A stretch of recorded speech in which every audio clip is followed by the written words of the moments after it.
उस दिन के बाद एक नए जीवन की शुरुआत हुई। आत्मा में न्यारी उमंग हुई। दिन रात भक्ति, मालिक की वाणी, सतगुरु का संग करने लगा।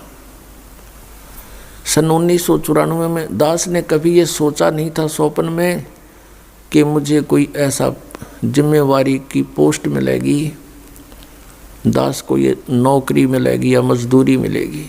कभी भी नहीं सोचा था। दास क्या करता था, अपने आसपास के संबंधी मित्रों को, वैसे जो भी संपर्क में आता था, परमात्मा का ज्ञान सुनाता था, उनको तैयार करके अपने गुरुदेव से उपदेश दिलाता था।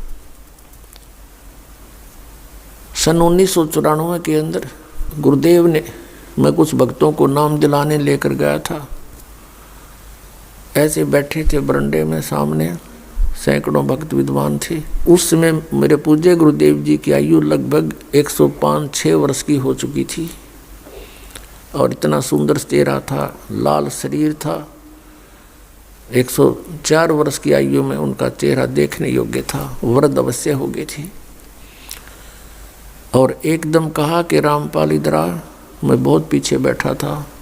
दास की हिम्मत नहीं होती थी उनके सामने, क्यों डर लगता था कि सतगुरु के दरबार में मेरी थर थर कांपे दे और ना जाने किसी बात पर मारा टूट न जावे दे, कोई ऐसी गतिविधि ना हो जाए जिससे गुरु जी क्षुब्ध हो जाए। इसलिए दास बहुत डर कर रहता था। नाम देने वाले आगे बैठे थे, दास बहुत पीछे बैठा था। और भी बहुत से नाम लेने वाले, दीक्षा लेने वाले आए हुए थे और दास भी 5-7 को लेकर गया था, वो भी उन्हीं में विराजमान थे। मुझे पुकारा में आगे चला गया, बैठ जा, और कहा कि आज के बाद तू उपदेश दिया करेगा। और वहाँ उपस्थित सैकड़ों तो उपदेश लेने वाले थे और भी बहुत उनके पुराने शिष्य भी थे। सबसे बोल दिया कि आज के बाद मैं किसी का गुरु नहीं, और ये सब के गुरु हैं, इनसे दीक्षा लो। मैं एकदम घबरा गया, कति पसीने आ गए दास के, और वो तो अंतर्यामी थे। मैं इस चीज़ से डर गया कि इतने जिम्मेवारी की चीज़ कदे दादा ने करी ना, परदादों ने करी नहीं, कि तो देखा नहीं, अनुभव नहीं ऐसा।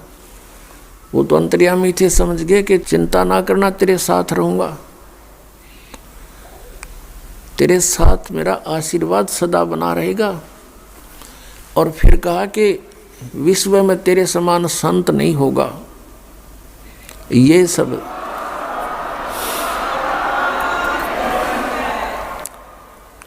अब पुण्यात्माओं, उस समय दास अपने को भगत भी पूरा नहीं मानने था और उन्होंने इतनी बड़ा आशीर्वाद दे दिया कि तेरे समान विश्व में कोई संत नहीं होगा। तो कहते हैं गुरु मेहर करे तो काग से हंस बना दे। उन्होंने अपनी मेहर से इस दास को, कौवे को हंस बनाया, अपने ही आशीर्वाद से संत बनाया। उस समय हमारी बाल बुद्धि थी, ये बात समझ में नहीं आई कि मेरे जैसा एक तुच्छ प्राणी और विश्व में मेरे समान कोई संत ना होगा। ये बात गले नहीं उतर रही थी, लेकिन गुरु की जो वचन है वो उसमें दोष भी दिखाई नहीं देवा था। जैसे कोई छोटा बालक होता है और उसको कोई कहता है कि बेटा वो पेन ला, वो जैसे पेन रखा होता है, ये पेन रखा हो और वो बच्चा उठा लेता है, वो पूछता है डैडी ये क्या है, पिताजी ये क्या है। पिताजी कहता है बेटा पेन है। वो कहता है कि पेन है, हैं पेन है। और इस बात को कहते कहते उसको रख के वो और खेल लग जाता है। कहने का भाव ये है कि उसको न तो ये अविश्वास है कि पिताजी जो कह रहा है वो गलत होगा, लेकिन उसकी बुद्धि इतनी बाल है कि उसको समझ नहीं पा रही ये पेन है। वो ऐसे उसको छोड़कर चला जाता है।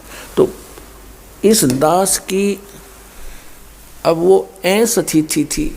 उन्होंने कहा कि तेरे बराबर विश्व में कोई संत नहीं होगा।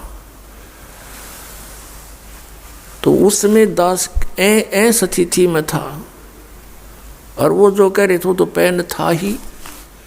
तो अब इस बात का कुछ एहसास हो रहा है, क्योंकि अन्य संतों ऋषियों के जो अनुभव देखे दास ने, इनके पास तक खख भी को नहीं अध्यात्म ज्ञान का। तो हम इस योग्य नहीं थे, गुरु जी के आशीर्वाद से हो गए, यो ज्ञान हो गया, बुद्धि खुली, और इन महर्षियों के अंदर इनके झांक के देखा, इनके खुले वो बोरे जिन पर ISI मार्क ला रखा, गोबर पर रखा था इन्हें सब ने।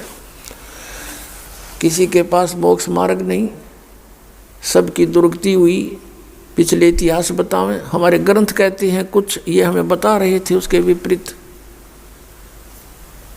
तो ये संत नहीं थे, आज आपके समक्ष है, क्योंकि बुद्धिमान समाज है।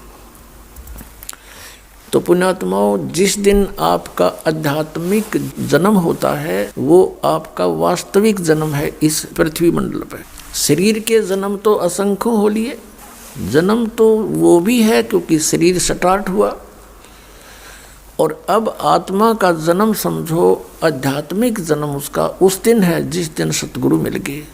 जा दिन सतगुरु भेंटिया, सो दिन लेखे जाने, बाकी समय व्यर्थ गया बिना गुरु के ज्ञान। कि यही समय हमारा उस दिन से लेखे लगा जीवन, जिस दिन से पूर्ण संत मिले। नकली गुरुओं से उपदेश लिया हुआ व्यर्थ है। पूर्व पश्चिम उत्तर दक्षिण ये फिरदा दाने दाने नू, और सर्व कला सतगुरु साहिब की हरियाए हरियाणे नू। गरीबदास कहते कबीर साहब आए भगवान हरियाणे नू। सहकारी पत्रिका के 7 सितंबर 1971 में इन्होंने अपनी स्टेटमेंट दी है, यानी प्रवचन किए 7 सितंबर 1971 को। किसने? जय गुरुदेव वाले तुलसीदास ने। यहाँ लिखा है, हम थोड़ा सा पढ़ेंगे। वह अवतार जिसकी लोग प्रतीक्षा कर रहे हैं वह 20 वर्ष का हो चुका है। दास का जन्म 8 सितंबर 1951 को हुआ था।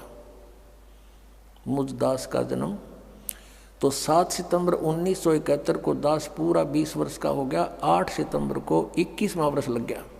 अब ये क्या कहता है कि वह अवतार जिसकी लोग प्रतीक्षा कर रहे हैं वह 20 वर्ष का हो चुका है।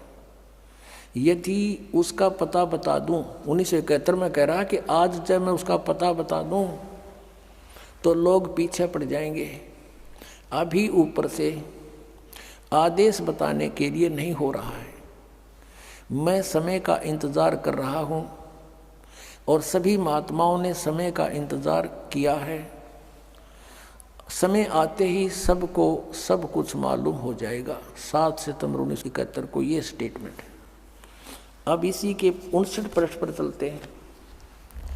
59 पृष्ठ पर ये 28 अगस्त 1971 की स्टेटमेंट है सहकारी पत्रिका में। यहाँ कहते हैं वह महापुरुष का जन्म भारत के वर्ष के एक छोटे से गांव में हो चुका है और वह व्यक्ति मानव इतिहास का सबसे महत्वपूर्ण व्यक्ति बनेगा। उसे जनता का इतना बड़ा समर्थन प्राप्त होगा कि आज तक किसी को नहीं मिला है। वह महापुरुष नए सिरे से विधान बनाएगा और वह विश्व के संपूर्ण देशों पर लागू होगा। उसका एक झंडा होगा, उसकी एक भाषा होगी। अपनात्मा इस दास के अतिरिक्त यदि ये भविष्यवाणी किसी और पर फिट हो जाए तो दास ने बता दियो मैं भी थारे साथ वहीं चल पड़ूंगा।